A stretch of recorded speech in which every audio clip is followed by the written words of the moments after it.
like to say she didn't touch a hair in my head, but that would be a lie. Everything. I'll take my time. It won't do to miss things out. I'm sure I'd never seen her before. Names won't stay with me, but a face is my prisoner for life. I'd been living in the house for a good while. To be straight, I was living in just the upstairs room. It wasn't always empty either. People came and went. I didn't mind them and they didn't mind me, and sometimes we knew each other. It used to be a shop on a parade that was full of shops. Arlett's the butcher, a bakery with its bicycle outside, a post office run by two old women who looked like twins, and this one on the end, which was a fancy cobbler's. It had a sign painted in gold across the window, Hewitt's Shoe Repairs and Fittings, with Bespoke picked out in smaller lettering underneath. The front was already boarded up when I came back, but the words were still there in the glass. You could see them, etched backwards from the inside. I knew what it said anyway. I had visited this place when I was a girl. Hewitt led me into the back room for a fitting, he said. Called it the personal touch. He had devices, methods, cunning hands.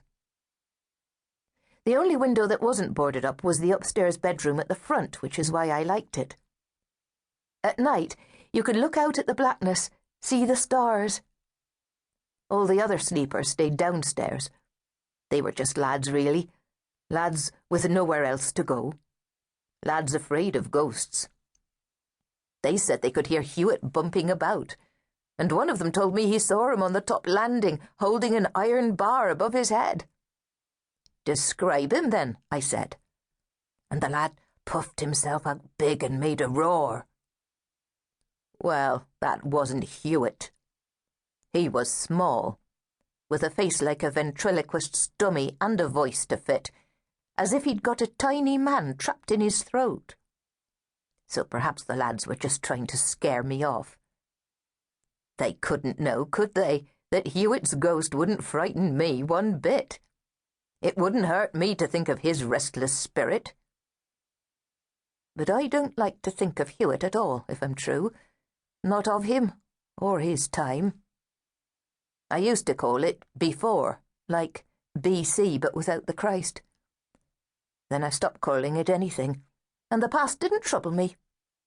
This is the only time there is, I used to tell myself. There never was a before. I got to thinking it was a fact. That was how I managed. It's not as if I was a derelict. I knew what I wasn't, even if I didn't know what I used to be. And I can remember things if I'm pushed. The sisters from the house had found me a place, let me out the side door and put me on my way. Run by nuns, they said, as if I hadn't had enough of them already. I might have gone there, but I knew what they would want. They would want to cleanse me. Start with my soul, I'd say. But they wanted me clean from the outside in, pulling at my clothes like a clutch of thieves. They said I was an object who had fleas. They said cleanliness is next to godliness. Well, I know that's a lie. I wasn't having that, lying nuns and thieving to boot. And it was me who was supposed to be the thief, me the liar. When the sisters decided I could obey the rules, they let me go. I took my case and walked. And when I found Hewitt's place again, I stayed. They'd laugh at me now, the nuns, now that I've lost everything to a sly girl in the dark. The day she came was ordinary. Sometimes there's an event, like a snow, or a fun fair, or Christmas lights going on in the city, and it reminds you how the year rolls over.